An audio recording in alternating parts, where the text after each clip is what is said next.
Hi guys, welcome back to our channel. आज हमारे साथ है यासीन कुरैशी, जो एक मोटिवेशनल स्पीकर है, जिनको आपने इंस्टाग्राम पे किसी ना किसी की स्टोरी में तो ज़रूर देखा होगा।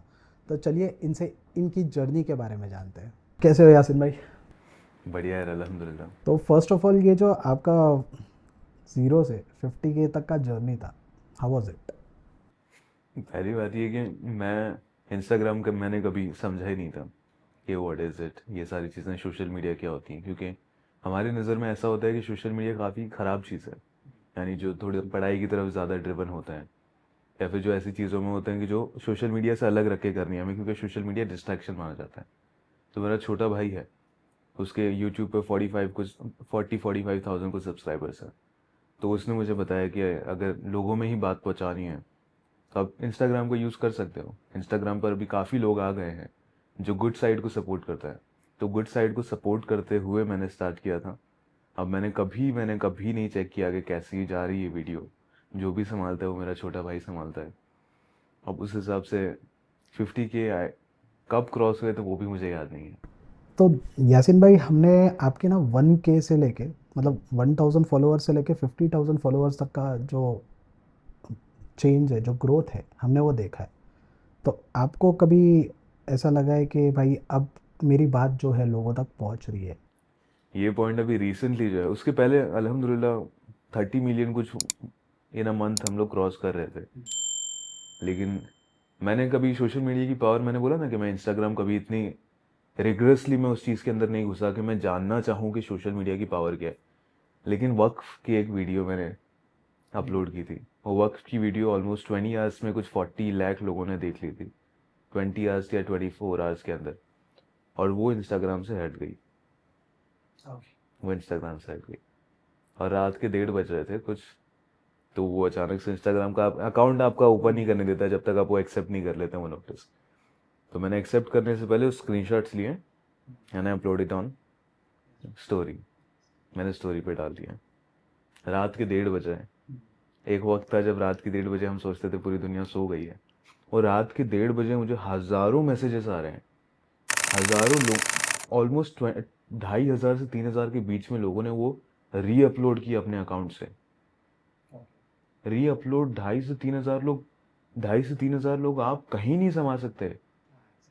इतनी ज़्यादा लोग होते हैं वो। तो तब मुझे समझ में आया कि अब मेरी बातें लोग को फ़र्क पड़ रहा है, लोगों को फ़र्क पड़ रहा है। वो छोटी उम्र वाले नहीं है या मेरी उम्र वाले नहीं है, पूरा इंडिया है। पहले एक था जब स्टार्ट हुआ था तब पूरी पॉपुलेशन मुंबई की थी, फिर धीरे धीरे थाने का हुआ, फिर धीरे धीरे दिल्ली कोलकाता, अब सारी सिटीज़ आ गई है इंडिया की। क्योंकि ये प्रॉब्लम सिर्फ हमारे इलाके में नहीं है, this is all over the country. So recent topic is Waqf, जैसा कि आपने बताया। तो आपका जो वीडियो डाउन हुआ है, क्या आपको कुछ उसका नोटिस आया? लाइक नोटिस में क्या था एग्जैक्टली? नोटिस में कुछ नहीं था। बिकॉज ऑफ पॉलिटिकल प्रेशर, और is it because of just supporting one community? It was the video was not supporting one community. वो चीज़ ऐसी थी कि मैं काफ़ी पढ़ता हूँ हिस्ट्री। तो उसमें एक बहुत फेमस हिस्टोरियन है जो हिटलर के पहले सपोर्टर थे, फिर बाद में जाके विरोधी बन गए, कि उन्होंने देखा कि क्या कर रहा है हिटलर। तो उनकी कुछ लाइंस थी, वो जो इंग्लिश में है। तो उसको मैंने अपनी लैंग्वेज में मैंने उस वीडियो में कन्वे किया था। और जो चीज़ें मेरी सोच है, जैसे उसमें आखिर में एक लाइन थी कि जिस देश में लोग सरकार से डरते हैं उसे तानाशाह कहते हैं, लेकिन जिस देश में सरकार लोगों से डरती है उसे लोकतंत्र कहते हैं। यानी कि आप, डेमोक्रेसी यही चीज़ है ना, कि हर सरकार को इस चीज़ का डर होता है कि आने वाले 5 साल में अगर मैंने कुछ गलत किया इसके दौरान तो मुझे गिरा देंगे, हमारी सरकार गिर जाएगी। अब वो डर खत्म हो गया है। अब आप ये देखेंगे कि हर इलेक्शन से पहले वो ये इलेक्शन जीतेंगे ही जीतेंगे, उसके आगे वाले इलेक्शन जीतेंगे, ये भी वो दावा करके बैठते हैं। अब ये कोई आम बात, ये छोटी बात हो ही नहीं सकती कि जो इंसान 24 का इलेक्शन अभी तक जीता नहीं है वो बोल रहा है कि 29 का इलेक्शन भी हम लोग जीतेंगे। तो ये छोटी बात नहीं हो सकती कोई डेमोक्रेसी के लिए। और डेमोक्रेसी है या नहीं, उस बात पे सवाल उठता है फिर तो। So let's talk about the issues of Mumbra, जो काफ़ी लोग बात नहीं करते। हम उस चीज़ पे बात करते, लाइक द मेजर इशू, जो आपने भी काफ़ी वीडियो में कवर किया होगा, स्टूडेंट्स का, एजुकेशन का। तो मुंब्रा का एजुकेशन कैसे इम्प्रूव हो सकता है, कैसे मुंब्रा के बच्चे जो बाहर के बच्चे हैं, लाइक ठाणे पकड़ लो, क्योंकि हम देखने जाएंगे ना तो मुंब्रा का एजुकेशन और ठाणे के एजुकेशन में डिफरेंस बहुत है। How we can improve that? पहली बात यह है कि हमारे मुंबई में सबसे बड़ी इंडस्ट्री जो चल रही है वो एजुकेशन इंडस्ट्री है। एग्जैक्टली। क्योंकि कोई भी इलाके जहाँ पे पॉपुलेशन डेंसिटी ज़्यादा होती है ना, जहाँ पे आप देखेंगे भीड़ बहुत है, तो वहाँ बच्चे बहुत होते हैं, तो वहाँ पे पढ़ाई का जो डिमांड है वो कभी कम नहीं हुआ। आप कुछ भी देख लें, लॉकडाउन में स्कूल्स की फीस हमेशा स्टार्ट रही, ट्यूशन्स की फीस हमेशा स्टार्ट रही, ज़्यादातर क्लासेस की फीस वो पूरी की पूरी ले चुके थे, वो कभी नहीं रुका। अब ये चीज़ की वजह से देखिए, ये सही करना एक बात हो जाएगी, लेकिन इसकी वजह से सबसे बुरा असर जो पड़ रहा है ना, वो उन बच्चों पे पड़ रहा है जो एक्चुअल में कुछ करना चाहते हैं मोहरा से, जो एक्चुअल में कुछ बड़ा करना चाहते हैं अपने करियर में, अपनी लाइफ में, अपनी फैमिली के लिए, कुछ भी हो। वो बच्चे डीमोटिवेट हो रहे हैं। क्योंकि अगर हम 4 लोग बैठे हैं, हम 4 लोगों में से एक इंसान अच्छा करना चाहता है, लेकिन वो एक इंसान अकेले अच्छा नहीं कर पाएगा ना, उसको कहीं ना कहीं से एक सपोर्ट चाहिए रहेगा, कुछ लोगों की बातें उसको मोटिवेट करने के लिए चाहिए रहेंगी। अगर तीनों गलत काम कर रहे हैं तो उसको उन तीनों के साथ बैठने के लिए उसको भी वो चौथे को गलत काम करना पड़ेगा। अब इसका एक बहुत अच्छा स्टैट मैं आपको बताता हूँ कि आप कॉल सेंटर्स में देखते होंगे कि सिगरेट पीने की आदत बहुत होती है, या फिर कॉर्पोरेट्स में देखते होंगे जहाँ पे, तो वो इसलिए होता है कि मैंने एक से पूछा कि सिगरेट क्यों पीते हो आप, तो पहले नहीं पीते थे जब यहाँ आने से पहले, तो उसने बोला कि अरे बात करने के टाइम बस ले लेता हूँ कभी कभी। तो आप समझ रहे हैं कि बात करने के लिए आपको उस जगह खड़े रहने के लिए एक इंसान के साथ उसको अकम्पनी करने के लिए आपको सिगरेट का सहारा लग रहा है। तो इसी तरीके से गलत आदत फैलती है। मुंब्रा में भी यही हुआ है। आप देखिए, ड्रग्स इतनी इजीली एक्सेसिबल है, किसी को बोलने की ज़रूरत नहीं है। कौन रिस्पॉन्सिबल है ये भी सबको पता है, क्यों हो रहा है ये भी सबको पता है, लेकिन रुकने का नाम नहीं हुआ। एजुकेशन इंप्रूव इस तरीके से कर सकते हैं कि हम सबसे पहले जो हमारे ब्रिलियंट बच्चे हैं उनको इस दलदल से बाहर निकालें। जो हमारे ब्रिलियंट बच्चे सच में कुछ करना चाहते हैं, वो अगर ख़राब हो गए ना, तो जो थोड़ा बहुत स्कोप मुमरा के एजुकेशन में बचा है वो भी नहीं बचेगा। बट ये तो फिर उन बच्चों के साथ नाइंसाफ़ी हुई ना जो ब्रिलियंट नहीं है बट कुछ करना चाहते हैं। ब्रिलियंट बच्चे यानी ओवरऑल पर्सनैलिटी जिस बच्चे की अच्छी है, उनके ऊपर हमें और काम करने की ज़रूरत है। तो उनको देख के हम कुछ एग्जाम्पल सेट कर सकते हैं कि कुछ हो। जो बच्चे मुमरा से कुछ कर रहे हैं वो मुमरा से बाहर चले जा रहे हैं। आप देखते हैं अपनी लाइफ में कि जो जिस बच्चे ने मुमरा में कुछ अच्छा किया या फिर अच्छा पढ़ना चाहता था, वो मुमरा से बाहर जाके ही वो कर पा रहा है। और वो जब वो एक बार बाहर की लाइफ देख लेता है तो वो वापस मुमरा नहीं आना चाह रहा है पढ़ने के लिए। हमारा एक वीडियो लाइव किया था, सर के साथ पॉडकास्ट किया था हमने, सर यूनुस शेख। वो भी एक राइट टू एजुकेशन की एक्टिविस्ट रह चुकी है, मतलब अभी भी आज भी वो कर रही है ये चीज़, और काफ़ी अच्छा उन्होंने भी लोग बच्चों को हेल्प की है। अब जहाँ तक हम जानते हैं कि राइट टू एजुकेशन के ऊपर है ना, काफ़ी लोगों को अवेयरनेस आज भी नहीं है। अब जितना सोशल वर्कर काम करके लोगों तक अवेयरनेस पहुँचाने की क्रिएट कर रहे हैं, बट उतना लोगों तक पहुँच रहा नहीं है। और सेकेंडली अगर हम बात करेंगे कि अगर मुंब्रा में कोई गवर्नमेंट स्कूल है तो गवर्नमेंट स्कूल की कंडीशंस भी इतनी अच्छी नहीं। तो ये इन चीज़ों को इम्प्रूव करना ज़रूरी है या फिर बच्चों को बाहर निकालना ज़रूरी है? बच्चों को बाहर निकालना पहले ज़रूरी है, क्योंकि आप इन चीज़ों को बहुत वक्त लगेगा, लेकिन वो ये वक्त आज के टाइम पे बच्चों के पास नहीं है। आप एक साल आप एक गलत स्टेप लीजिए, आप 5 साल पीछे हो जाएंगे अपने पीयर फिर से। इन चीज़ों पे वो जो किसको वर्क करना चाहिए? इन चीज़ों में तो काम करना ही होगा। जो एक्चुअल में अभी बैठे हैं, जिनके पास पावर है, जिनके पास पैसा है, जो बैठे हैं, उनको इस चीज़ के ऊपर काम करना ही है। वो करने की ज़रूरत नहीं, वो मैंडेटरी है उनके लिए। अगर उन्होंने एक ऐसी लोकेलिटी को चूज़ किया है जहाँ से वो पावर में आना चाहते हैं, तो उस लोकेलिटी को ट्रांसफॉर्म करने की A to Z जिम्मेदारी उनकी है। सिर्फ आप रोड्स और गेट्स की बात करके पीछे नहीं हट सकते। आप एक दो बार राइट टू एजुकेशन का वो करके पीछे नहीं हट सकते। आपको राइट टू एजुकेशन के बाद बच्चे की क्या तरबियत हो रही है वो स्कूल में, जैसे आई नो शहर, तो वो इस चीज़ पे ही फोकस करती है कि after they get into that school उस चीज़ पे कैसे वो बच्चों को वहाँ पे ट्रीट किया जा रहा है, उस चीज़ पे भी वो फोकस करता है। अब ये चीज़ जो है बहुत सारे पॉलिटिशियंस में आपको यहाँ पे नहीं देखने मिलेगी। वो चीज़ पे करने की बहुत ज़रूरत है, क्योंकि मैंडेटरी ये चीज़ है। तो अगर हम बात करें एजुकेशन के ऊपर, तो एजुकेशन के ऊपर ही देखा जाए तो काफ़ी स्कूल की फ़ीस, ये क्वेश्चन मैंने सर को भी किया था कि स्कूल की जो फ़ीस है वो एवरी एकेडमिक ईयर बढ़ती है for X Y Z reason, मतलब वो कुछ भी रीज़न दे के स्कूल का फीस बढ़ाते हैं।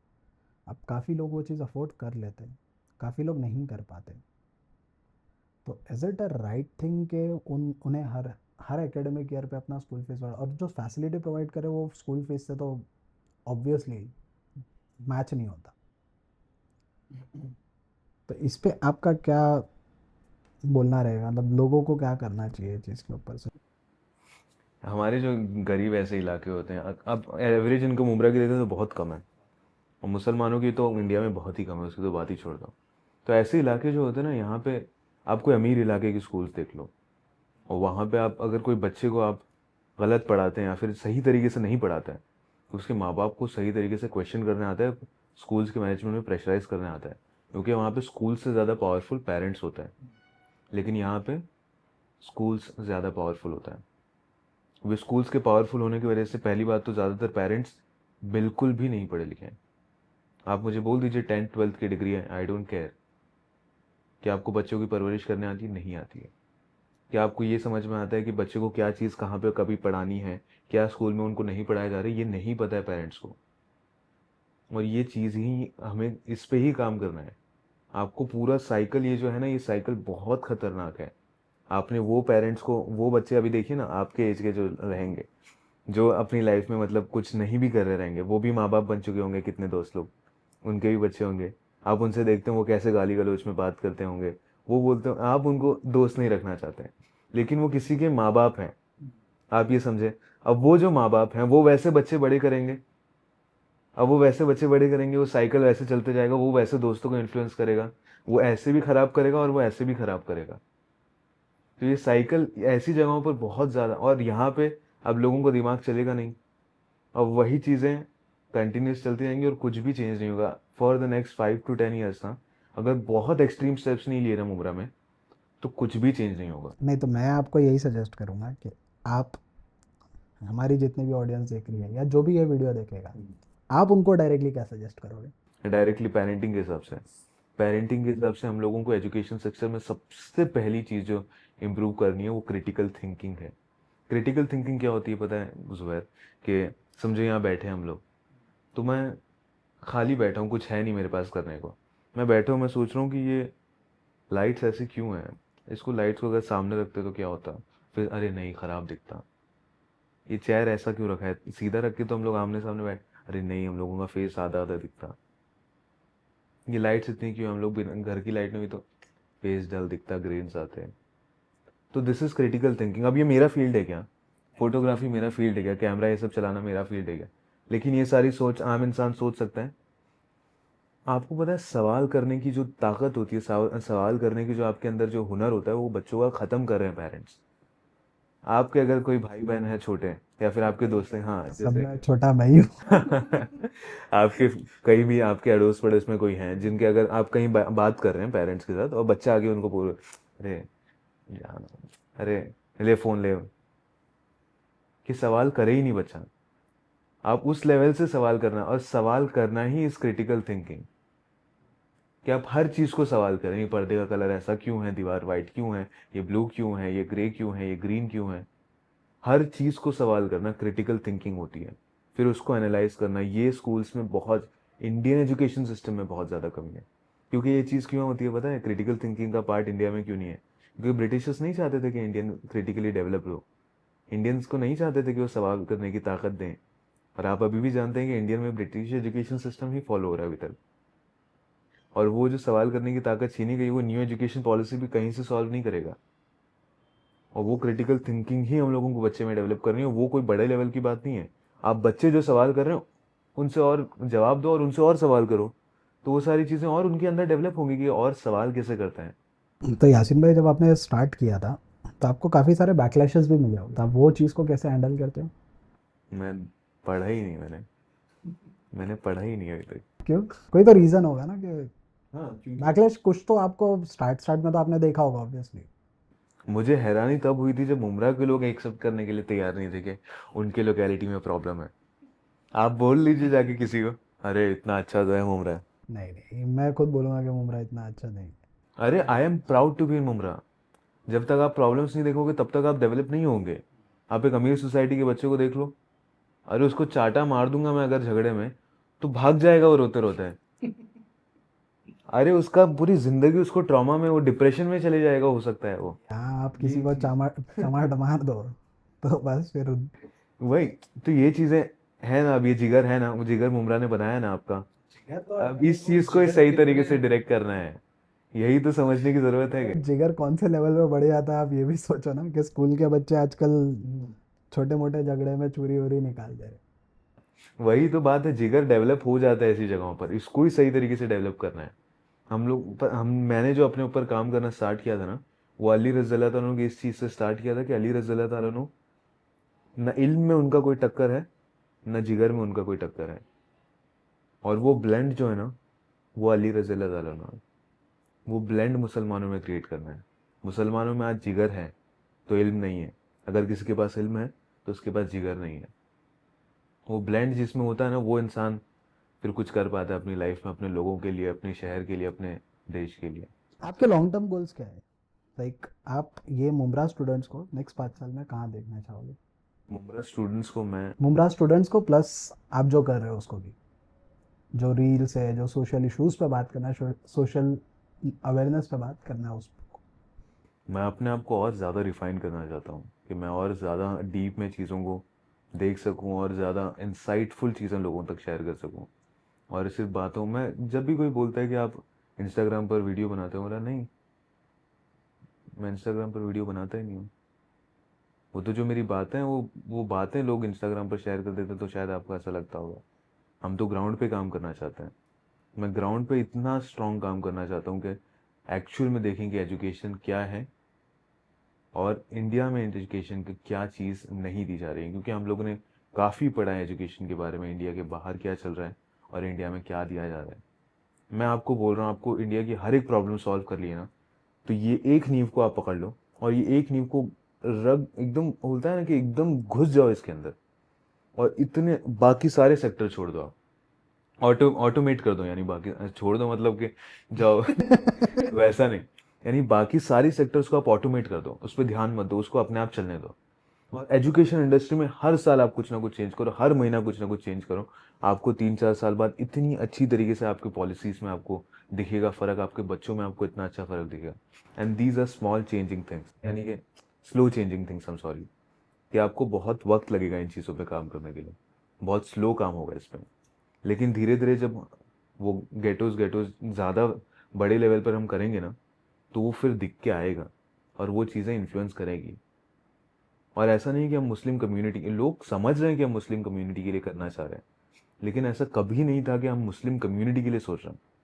नहीं, तो ये तो सिर्फ मुस्लिम कम्युनिटी के लिए नहीं हो गया ना, ये तो ओवरऑल हर एक स्टूडेंट के लिए हो गया जो भी पढ़ाई कर रहा है, जहाँ पे उसको वो लेवल का एजुकेशन नहीं मिल रहा है।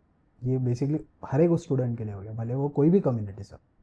So it is not basically सिर्फ मुस्लिम कम्युनिटी। मैं सिर्फ आपको मुस्लिम कम्युनिटी के ऊपर नहीं बोल रहा हूँ, मैं ओवरऑल सारे कम्युनिटीज़ की बात कर रहा हूँ। आप एक चीज़ बताइए कि एक इंसान, अभी जो मुमरा में रेप केस हुआ रिसेंटली, 19-20 साल का लड़का था। 19-20 साल के लड़के ने अपनी लाइफ में क्या देखा होगा? स्कूल्स अभी तक उसने ख़त्म किए होंगे, कॉलेज में हो सकता है वो हो, और क्या ज़्यादातर उसके लाइफ में इन्फ्लुएंसिंग होगा? इन सोशल मीडिया होगा, और क्या होगा? दोस्त होंगे। इससे ज़्यादा तो उसने कुछ नहीं देखा ना। यानी कुछ चीज़ सही करनी है उसकी लाइफ की बहुत बड़ी पार्ट, तो वो एजुकेशन इंडस्ट्री की वजह से हुआ है। मैं कुछ वहाँ पे था जब वो प्रोटेस्ट हो रहा था, जब कुछ दिनों पहले की बात है, तो वहाँ पे लोग बोल रहे थे कि मार दो उसको, घर जला दो उसका। जलाए ना, ही तो पूरी बिल्डिंग जलाओ उसकी, पूरे मोहल्ले को जला दो, उसकी स्कूल भी जला दो, उसका शहर भी जला दो। क्योंकि ये जो कीड़ा है, ये किसी एक इंसान के अंदर एक अचानक से थॉट नहीं आ जाएगा कि ये गलत काम करते हैं। आपके पूरे माशरे ने उस चीज़ को पूरा सपोर्ट किया है, वो गलत चीज़ों को सपोर्ट किया है।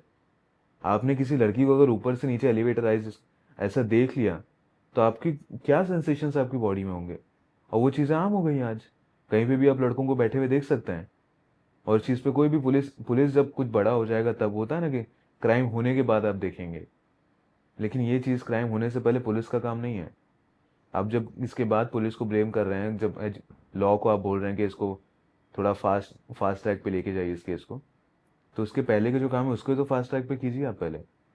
उसको क्यों नहीं फास्ट ट्रैक पे कर सकते? क्योंकि उससे आपको वोट नहीं मिलेंगे, उससे आपको लोग जानेंगे नहीं कि आप इस पे काम कर रहे हैं, यहाँ पे बच्चों को सही रास्ते पे लेके आने की ट्राई कर रहे हैं। तो उस चीज़ पे आप कोई काम करना नहीं चाहेगा, लेकिन आपको करना ही पड़ेगा। वो प्रेशराइज करने के लिए हम लोग ने मुरा स्टूडेंट स्टार्ट किया है। क्या आपको किसी ने कभी एक्यूज किया है कि आप सिर्फ ये चीज़ फेम के लिए कर रहे हो? नहीं, अल्हम्दुलिल्लाह अभी तक तो किसी ने, एक एक बार मतलब मैंने बोला ना कि कमेंट्स में स्टार्ट में पढ़ता था, तो एक एक लड़के ने कमेंट किया था कि कुछ दिनों बाद ये लड़का भी अपने बायो में कोर्स बेचता हुआ दिखेगा। क्योंकि आप जितने भी मुस्लिम क्रिएटर्स देख लें, अब उनकी नीयत अच्छी हो कुछ भी हो, उनके आपको कुछ ना कुछ पेड प्रमोशंस और कुछ भी भद्दे भद्दे से दिखेंगे जो आपको नहीं देना है मुस्लिम लोगों को, उन चीज को आप प्रमोट करते हुए दिखेंगे। जबरदस्ती कोई भी शरबत आप प्रमोट कर रहे हैं जो आप जानते हैं कि बहुत खराब है, और उसके बीच में आप रिलीजियस टीचिंग चल रही है उनकी, और बीच में एक शरबत का ऐड उनका दे दिया उन्होंने, जो इतना मतलब कहीं से कोई एफएसएसआई से कोई वो क्रेडिबिलिटी भी नहीं है उसकी, कुछ भी नहीं है, और उसमें बीच में शरबत का ऐड आपने कोई डाल दिया, कोई होटल का ऐड आपने डाल दिया। मतलब ये मुस्लिम के नाम पे आप एक धंधा मतलब एक कम्युनिटी बनाते हैं और फिर उसको बेचना स्टार्ट कर देते हैं। तो गलत बात है वो। अल्हम्दुलिल्लाह हम लोग ने बहुत ऑफर्स आए, बहुत बड़े बड़े। मेरा नेक्स्ट क्वेश्चन यही था कि आपने कोई प्रमोशन किया है कि नहीं किया है अभी तक? मुमरा के बहुत शोरूम से भी ऑफर है, मुमरा के बाहर से भी आए, मुस्लिम कम्युनिटी के बहुत अच्छे अच्छे ब्रांड से ऑफर है, लेकिन हम लोग ने डिनाई कर दिया, क्योंकि वो काम ही नहीं है कि आपको मैं बुलाऊं कि देखो ऐसे ऐसे करना है फिर ये लो। कुछ टॉपिक्स ऐसे होते हैं जिस पे लोग बात करने के लिए हिचकिचाते हैं, तो आपके दिल में या दिमाग में कोई ऐसा ऐसा टॉपिक हो जिस पे आप कभी नहीं बात करना चाहते? जिसमें मैं कभी भी रिलीजियस टीचिंग्स पे बात नहीं करना चाहूँगा नाम लेके। रिलीजियस टीचिंग्स पे? हाँ, क्योंकि अभी तक वो लेवल पे पहुंचे नहीं कि हमें उतनी नॉलेज है उस चीज़ की कि एक्चुअल में क्या है, ये धर्म क्या बोलता है, ये धर्म क्या बोलता है। हर एक इंसान आज लिबरल है। आपको पता है गांधी जी ने ये चीज़, मैं बहुत ज़्यादा एकदम एक्सट्रीमिस्ट हूँ गांधी जी के थॉट्स पे, बहुत ज़्यादा। तो उनका ये चीज़ है कि ये जो युद्ध है ना, वो एक्सट्रीमिस्ट हिंदू और लिबरल हिंदूज का है। यानी एक वो हिंदू जो सिर्फ हिंदुत्व चाहता है, एक वो हिंदू जो समाज चाहता है, अच्छे से रहने वाला समाज चाहता है। तो आज जो युद्ध है वो एक्सट्रीमिस्ट हिंदू और लिबरल हिंदूज का है। व्हाट वो अबाउट चीज़ एक्सट्रीमिस्ट मुस्लिम और लिबरल मुस्लिम? मैं उस सब चीज़ के खिलाफ हूँ। आपको पता है हुजूर सल्लल्लाहु अलैहि वसल्लम ने ये चीज़ बाकायदा अच्छी तरीके से कोट की है कि आपके पहले की जनरेशन्स भी इसकी वजह से बर्बाद हुई, आपकी जनरेशन भी इस वजह से बर्बाद हो सकती है कि आपको कोई भी चीज़ को बेहद तक नहीं करना है। बेहद यानी एक्सट्रीमिस्ट नहीं बनना है किसी भी रिलीजन का, किसी भी सोच का, कुछ भी। हर चीज़ को आपको अपनी सेहत तक, जब तक वो आपकी हेल्थ को अच्छा, हेल्थ यानी कि हर चीज़ वेलबींग को अच्छा रखता है, उतना ही फॉलो कीजिए। बाकी अपनी लाइफ अच्छे से जीजिए। सो बेसिकली अभी हमने फ़िलहाल देखा है कि आपके नेटिव प्लेस बोल लो Bangalore, Karnataka state, and secondly Maharashtra, काफ़ी ज़्यादा लैंग्वेज को लेके इश्यूज चल रहे हैं। तो इस पे आपका क्या ओपिनियन? दो चीज़ें, दो तरीके से। एक बार इसको साइंटिफिकली देखते हैं। इंसान क्या पैदा लैंग्वेजेस के साथ हुआ था? लैंग्वेजेस बहुत नहीं है हमारी जो प्रजाति है, जिसको हम इवोल्यूशन के बाद बोलेंगे। लैंग्वेजेस हमारे लिए बहुत नहीं है इन सेंस कि कभी ऐसा नहीं था कि हम डायरेक्टली आगे बात कर। अगर मैं यहाँ बैठा हूँ, अगर मैं दोनों पैर एकदम उठा के या फिर बाल खराब करके या फिर नंगा होके बैठ जाऊँ, तो क्या आप मेरी बात को उसी नज़रिए से सुनेंगे? आपके 80% जो 70 to 80% क्लूस है वो मैं कैसे बैठा हूँ, मैं कैसे बात कर रहा हूँ, वो सारी चीज़ों से आता है। लैंग्वेज तो कुछ नहीं है, language is a mode of communication. और लैंग्वेज का सबसे खास क्या है पता है? कि ना वो किसी के बोलने से बहुत फेमस होती है, ना किसी के कम करने से वो दब जाती है, ख़त्म हो जाती है। लैंग्वेजेस हमेशा एग्जिस्ट करेंगी, चाहे वो हिस्ट्री में हो, चाहे वो प्रेजेंट में हो, चाहे वो फ्यूचर में हो। आपको अगर कल्चर बचाना ही है, चाहे वो कर्नाटका का हो, चाहे वो महाराष्ट्र का हो, तो आप ये चीज़ की मांग कीजिए कि आप बिल्डिंग्स जो इंग्लिश आर्किटेक्चर से बन रही है उसको आप मराठा आर्किटेक्चर से बनाइए। आप जो देख रहे हैं कि बैंगलोर हो गया, मुंबई हो गए, यहाँ पे भी ये सारी चीज़ें हो रही हैं। आई डोंट अपोज कि आपको अगर अपनी लैंग्वेज से प्यार है, जैसे मुझे प्यार है, या फिर किसी को प्यार है हिंदी से, उर्दू से, मराठी से, कन्नड़ा से। मैं कन्नड़ा बोलता हूँ, लेकिन मैं ये चीज़ को हर पे इम्पोज नहीं करूँगा कि मैं कन्नड़ा बोलता हूँ तू भी बोल। जो चीज़ हमारी कम्युनिकेशन को ईजी करेगा उस चीज़ में हम लोग बात कर लेंगे, दैट्स इट। अगर आपको कल्चर प्रिजर्व करना है तो आप अपनी बिल्डिंग्स को उस आर्किटेक्चर से बनवाइए जो आपके देश का है, जो आपकी स्टेट का आर्किटेक्चर है, जो आपके स्टेट कर्नाटका हो, मुंबई का हो, जो आपके स्टेट का आर्किटेक्चर है उस हिसाब से आप बनवाइए, मराठा आर्किटेक्चर से बनवाइए आप बिल्डिंग्स। क्यों सीधी सीधी कांच लगने दे रहे हैं आप बिल्डिंग्स में? क्यों कॉर्पोरेट्स को आप सीधी सीधी ऑफिस इंग्लिश आर्किटेक्चर से बनने दे रहे हैं? नहीं, ये मेन क्वेश्चन इसलिए आया ना क्योंकि अभी हमने रिसेंटली एक जस्ट एक्सक्यूज मी बोलने पे दो वुमेन को जो दो वुमेन वाला जो केस हुआ है उस पे ये क्वेश्चन किया है मैंने। मतलब लोग काफ़ी ज़्यादा इतने वो जा रहे कि मारने पीटने पे आ जा रहे वही बात है ना। आप देखिए, मैं आपको एक चीज़ बताता हूँ। आप अपने बायो में क्या लिखेंगे या फिर अपने रेज्यूमे में क्या लिखेंगे आप? जो आपने ज़िंदगी भर में किया है, जो आपकी जॉब्स हैं या फिर जो आपकी प्रोफाइल्स हैं, आपने जिसमें काम किया है, वो लिखेंगे। अब ये चीज़ें आप बायो में लिखेंगे तो उससे आपकी एक इमेज बनेगी। अब कोई रिलीजन का अपने बायो में नाम लिख दे रहा है कि मैं इस रिलीजन को फॉलो करता हूँ या फिर इस रिलीजन को मैं बड़ा मानता हूँ। हिंदूज भी वैसे कर रहे हैं, मुस्लिम्स भी वैसे ही कर रहे हैं, हर रिलीजन वाला धीरे धीरे ऐसा कर रहा है। अब धीरे धीरे लैंग्वेजेस भी ऐसा लिखने लग रहे हैं कि प्राउड कन्नड़ा, कन्नडिगा, प्राउड मराठी। अरे you are proud, we know that, लेकिन आपकी शख्सियत आपकी लैंग्वेज नहीं डिफाइन कर रही है ना। आप किसी आईफोन वाले को देख लें, आप उसको पकड़ लें कि आपके आईफोन में ये कमियां हैं, जिसने बहुत महंगा फ़ोन लिया है, वो जस्टिफाई करने बैठ जाएगा कि नहीं नहीं आईफोन बहुत अच्छा है, सैमसंग से आईफोन अच्छा है, एमआई से आईफोन अच्छा है, ये अच्छा है, वो अच्छा है, कैमरा अच्छा है। तो आप शख्सियत अपनी उन चीज़ों से, अपनी अटैचमेंट्स हैं। आप देखेंगे जिसके पास कार है, फिर जिसके बाइक है या फिर महंगी, तो अपनी चाबियों को शो ऑफ करते हुए घूमेगा। तो दीज आर थिंग्स कि आप अपनी शख्सियत को अपनी चीज़ों से आप अपने आइडेंटिफाई कर रहे हैं। कि जैसे अगर मैं कन्नड़ा बोलता हूँ या फिर मुझे इंग्लिश बोलने आती है तो मैं ज़बरदस्ती हर जगह इंग्लिश बोलने का ट्राई करूँगा। या फिर मी पण मराठी सीखता है, वो इसलिए नहीं कि मुझे मराठी नहीं बोलूँगा तो मार खाऊंगा, इसलिए क्योंकि मुझे मराठी पसंद है, इसलिए मैं सीख रहा हूँ। तो ये सारी चीज़ें हैं। अब यही चीज़ें आप गलत तरीके से जब करोगे ना, तो जितना आप, जैसे कि अगर मैं आपको ज़बरदस्ती बोलूँगा नमाज़ पढ़ चल, नमाज़ पढ़ चल, मस्जिद चल, वो दिल से नहीं होगा। दिल से नहीं होगा। एक वक्त के बाद अगर मैं नहीं रहूँगा तो आप नमाज़ पढ़ने भी नहीं जाओगे। तो लैंग्वेजेस का भी वैसे ही है। आप इस पे क्यों नहीं बात करते, मतलब जो इनकम इनक्वालिटी, लाइक अमीर और अमीर होते जा रहे हैं, गरीब और गरीब होते जा रहे हैं। मैंने बोला ना आपको कि इंफ्रास्ट्रक्चर सुधारना बहुत ज़रूरी है आपको कंट्री का। वरना देखिए, आप 100 में से एक अमीर होता है, वो इंफ्रास्ट्रक्चर उसको सेटिस्फाई नहीं करता है, वो देश छोड़ के चले जाता है। वही हो रहा है आज। अब वो जो 99 है वो गरीब के गरीब ही रहेंगे और जो अमीर हैं वो अमीर होते जाएंगे, क्योंकि वो अमीर तो अपनी अच्छी लाइफ जी रहे हैं पहले से, तभी वो इंडिया में है। और जो यहाँ से यहाँ शिफ्ट हुए वो इंडिया छोड़ के चले गए।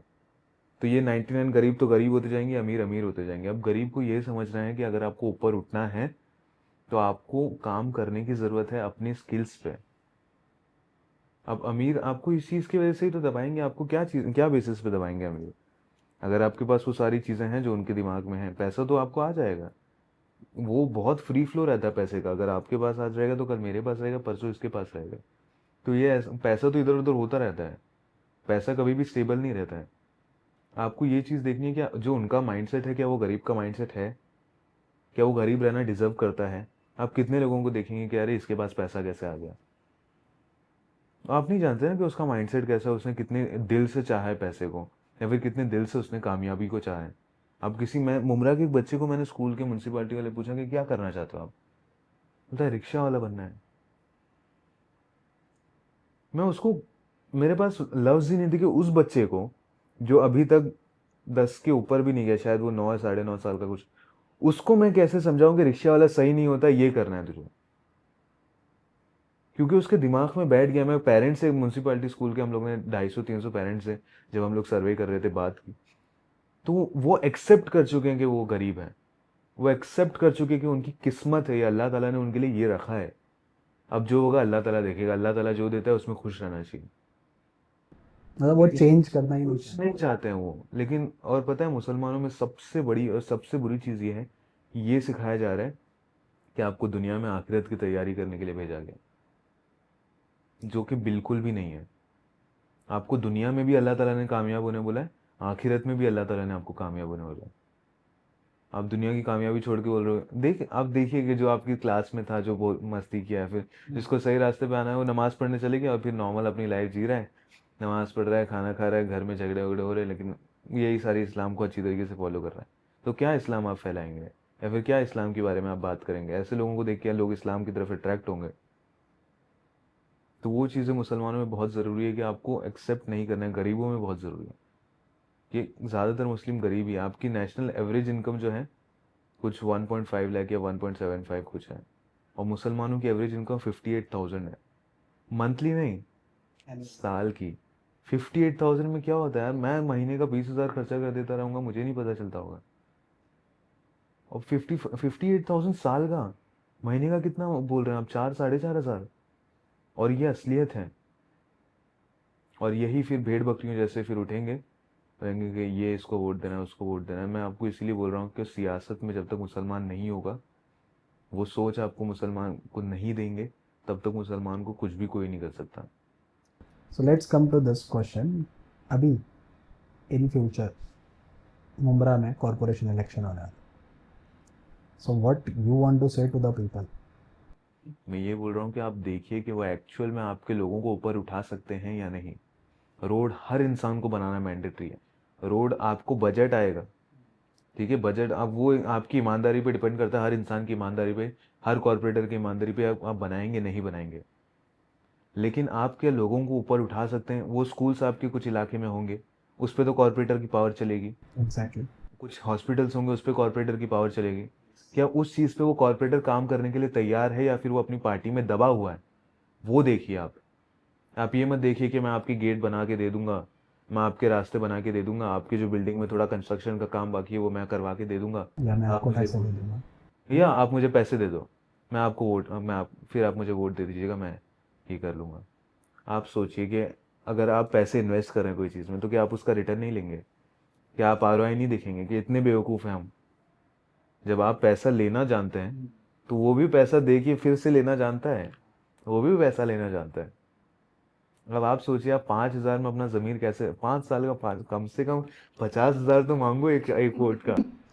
कुछ तो हुआ आपका। 1 रुपए की कीमत आप अपने वोट की नहीं रख रहे हैं। हाँ, मतलब 50,000 मांगना चालू करेंगे तो आई थिंक काफ़ी लोग हैं जो पैसे देने से इनकार कर देंगे कि भाई नहीं देना, बहुत ज़्यादा मांग रहे हो आप। तब लाइन पे आ जाएंगे। ये भी सही बात है। तो लोगों को बोलना चाहिए 50,000। हाँ, 50,000 मांगो या तो काम मांगो, 50,000 मांगो या तो काम मांगो। क्योंकि जो आप पूरे 5 साल में नुकसान करने वाले हो, वो आपका 50,000 से ज़्यादा ही का नुकसान करेंगे। वो आपकी गाड़ी ठुकेगी, आप ट्रैफिक में परेशान होंगे। अब की बार मैं भी नारा लगाऊंगा, बोला ना कुछ सर ने। बीच में ये चीज़ फेस कर रहे थे कि अगर आपके पास स्कूटर है, आपने किधर भी बाइक बाइक पार्क की है और आप एटीएम में गए हो, आप बाहर आए, आपकी बाइक गायब है, लेकिन उसके बाजू वाली कार वहीं खड़ी है विदाउट एनी लॉक और एनीथिंग।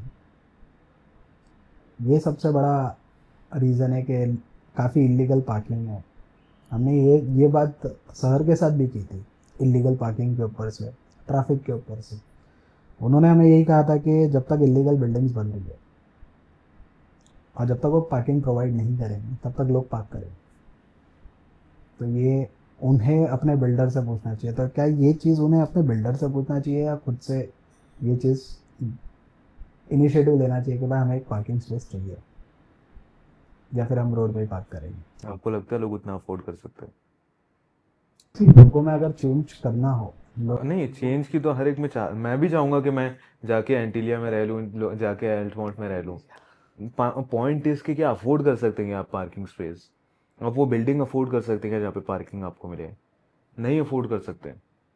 मतलब तो आपको एक ऐसा पार्किंग ग्राउंड अगर आप बना सके मुमरा में, तो तो that's what I am saying ना कि एक पे एंड पार्क हो गया है, कोई ग्राउंड है जहाँ पे आप पार्क कर सकते हो। मुंद्रा में वो भी फैसिलिटी नहीं है।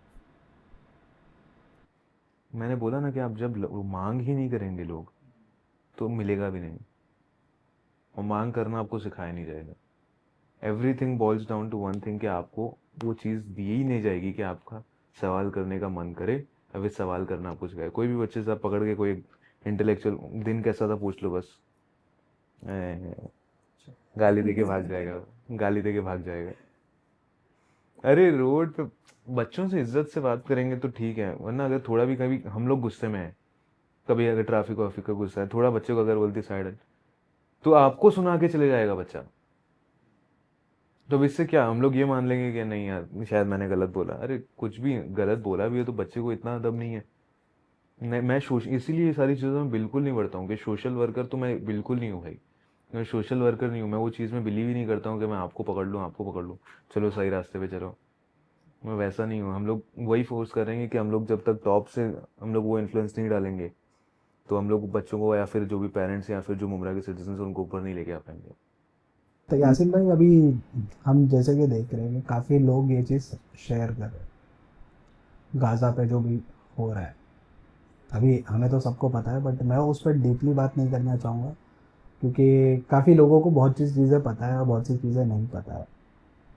तो जो लोग ये चीज़ स्टोरी पे शेयर कर रहे हैं, तो उससे लोगों पे असर हो रहा है या नहीं हो रहा है? किन पे असर होगा? मतलब जो लोग शेयर कर रहे हैं, लाइक दे आर शेयरिंग, के लोगों को पता चले। अब कुछ कुछ लोग होते हैं जो शेयर नहीं करते, मतलब वो शेयर करने से कुछ प्रॉफिट है, कुछ नहीं, फायदा है। अवेयरनेस आप फैलाने की बात कर रहे हैं तो अवेयरनेस आप प्रॉब्लम बताइए। जैसे पैलेस्तीन इशू है, वक्फ इशू है, ये सब चीज़ें आप कोई भी इसके प्रोटेस्ट में आप पूछ लीजिए कि एक्चुअल में क्या चीज़ हो रही है, नहीं पता होगी किसी को। आप मुसलमानों को सुधारिए ना। अब जो वहाँ हो रहा है उसको आप नहीं कंट्रोल कर सकते, लेकिन जो आपके यहाँ हो रहा है कि आप उसको कंट्रोल कर सकते हैं, हाँ कर सकते हैं। आप उसको सुधारिए। मैं वही बोल रहा हूँ, आपको मुसलमानों को पावर में लाने की ज़रूरत है। मुसलमान को उस सोच की ज़रूरत है कि मुसलमान अलग होगा, अब ये सारी चीज़ें जो चलती आई हैं उससे अलग होगा। हम लोग ने जब मुसलमानों पे मतलब हम लोग ने कभी ऐसे कम्युनिटी स्पेसिफिक नहीं, लेकिन हमारे कम्युनिटी पे थोड़ा बहुत स्पेसिफिक फोकस करते हैं। जैसे हिंदूज को अलग तरीके से हम लोग, क्योंकि उनके कुछ अलग अपब्रिंगिंग होगी, मुसलमानों की अलग अपब्रिंगिंग होगी, दोनों के दिमाग तो सेम नहीं होंगे। तो मुसलमानों को जब हम लोग काम करने का, तो मेरे साइकोलॉजिस्ट ने मुझे बोला कि आप जब काम करने का ट्राई करोगे ना, तो आपको सबसे पहले रोकने वाला आपकी मस्जिद होगी। आपकी अलग अलग तरीके की मस्जिदें होंगी जो आपको रोकेंगी मुसलमानों को कुछ सिखाने से। आप मुसलमानों को पावर में लेके आइए, मुसलमानों को पावर में यानी कि एजुकेशन से उनको उतना ज़्यादा पावरफुल बनाइए कि एटलीस्ट वो कहीं वर्ल्ड लेवल पे कहीं बैठे हों जहाँ पे उनकी बात सुनी जाए। मैं चिल्ला लूंगा यहाँ पे तो कितना पूरी में आवाज़ नहीं जाएगी। मैं अगर पूरे मुमरा में अगर कोई अगर मैं खुद पोस्ट कर रहा हूँ तो कितने लोग, लाख 1.5 लाख कितने लोग देख लेंगे? क्या हो जाएगा उससे? मैं ये चीज़ इसलिए मैंने वो ये इशू नहीं किया कि पैलेस्टीन में बहुत बुरा हो रहा है, देख लो साथियों ये इतना बुरा कर रहे हैं हम लोगों के साथ, देखिए हम खाना भेज रहे हैं वहाँ पे। ये सारी चीज़ें एक लेवल तक ठीक है, लेकिन आप इसके रिपरकशंस अगर इसको सॉल्व करने का आपने सोचा, नहीं सोचा है, 110% गारंटी है, नहीं सोचा बिल्कुल भी कि अगर एक और पैलेस्तीन होगा तो उसको कैसे रोक सकते हैं, एक और पैलेस्तीन कैसे नहीं होने देंगे। बट लोगों को ऐसा लगता है ना कि इंस्टाग्राम पे स्टोरी डालने से ना हमारा सपोर्ट तो हो गया भाई, ये चीज़ अरे वही चीज़ तो मैं आपको बोल रहा हूँ, मस्जिदों में बयान हो रहे हैं कि पैलेस्तीन में ये चीज़ें हो रही हैं, ये चीज़ें लोगों को भावुक कर दे रहे हैं, लोगों को इमोशनल कर दे रहे हैं, लोगों को किसी के खिलाफ भड़का दे रहे हैं। लेकिन आप ये नहीं बताएंगे जो आपकी मस्जिद में आए कि कैसे सॉल्व किया जाए इसको। ये नहीं बताएंगे कि आज मुसलमानों में क्या कमी है जिसकी वजह से बोलेंगे कि आप इस्लाम फॉलो नहीं कर रहे हैं सही से। मैं आपको बिठा दूं यहाँ पे, चलिए आप कुरान शरीफ पढ़िए, चलिए आप टोपी पहनिए, चलिए कुर्ता पजामा नमाज को चलिए। आज की लाइफ में पॉसिबल है आपको पूरी तरीके से एक मौलवी बना के हम लोग दुनियावी चीज़ को भी हासिल कर लें? आपको एक बैलेंस, एक सिस्टमैटिक तरीके से मुसलमान को हैंडल करने की ज़रूरत है आज। आप ज़बरदस्ती अगर किसी मुसलमान के साथ करेंगे तो वो कहीं का भी नहीं रहेगा, वो इस्लाम भी आपकी ज़बरदस्ती की वजह से फॉलो नहीं करेगा और वो दुनिया में भी कुछ नहीं कर पाएगा, क्योंकि वो ऑब्वियसली कोई फेथ को नहीं कर पा रहा है फॉलो। तो मैं पैलेस्तीन के बारे में एक ही आखिर में चीज़ बोलता हूँ कि आपको मुसलमान को ताकतवर बनाना है। अब मेरे धर्म को ताकतवर बनाने के लिए मुझे किसी और धर्म को नीचे दिखाने की ज़रूरत नहीं है, किसी और धर्म को मुझे बुरा भला बोलने की ज़रूरत नहीं है। मैं स्ट्रांग होऊंगा तो मैं खुद के दम पर स्ट्रांग होऊंगा। अगर कोई मुसलमान स्ट्रांग होगा तो खुद के दम पर स्ट्रांग होगा, और वो नहीं होना चाहता है मुसलमान। मैं आपको बोल रहा हूँ, इसीलिए कोई भी कहीं भी देख लीजिए आप, कितनी आपकी मुसलमान मेजॉरिटी, कुरला है, भिवंडी है, गोवंडी है, मुमरा है और बाइकल्ला है। वहाँ की आप स्कूल्स विजिट करके देखिए, 110% आपको सेम पैटर्न मिलेगा। वहाँ की आप ट्रैफिक लाइट्स वगैरह देखिए, 110% आपको सेम पैटर्न मिलेगा। पॉलिटिशियंस देखिए, 110% आपको वहाँ पे सेम पैटर्न मिलेगा एक हद तक। तो ये नॉर्मल बात नहीं, ये क्या ऐसा हो रहा है कि बस हो रहा है? नहीं, आपसे मांगने की वो चीज़ है ना कि आप मांगते हैं, आप मांगने की आपसे वो कुव्वत ही छीन ली जाएगी कि आप कुछ मांगेंगे ही नहीं, बोलेंगे कि दुनिया गई, हम तो आखिरत की तैयारी में, और करोड़ों मुसलमानों को मरने देंगे। आपका फाइनल कहना यही है कि आप मांगना शुरू करो। हक अपना मांगना शुरू करो आप। ठीक है यासीन भाई, थैंक यू सो मच, काफ़ी अच्छा लगा आपसे बात करके। सच में मुझे आपके थॉट्स, आपके क्वेश्चंस, आपके ओपिनियंस बहुत ज़्यादा अच्छे लगे, क्योंकि आज के टाइम पे ओपिनियन होना बहुत बड़ी बात है, और आपके ओपिनियंस हैं अल्हम्दुलिल्लाह, बहुत अच्छी बात है। थैंक यू सो मच, हमने काफ़ी टाइम से आपको देखा है, हम काफ़ी पहले आपको बुलाना चाहते थे, और just it is not because of numbers, it is just because of the initiative which you have taken. Don't forget to like and subscribe.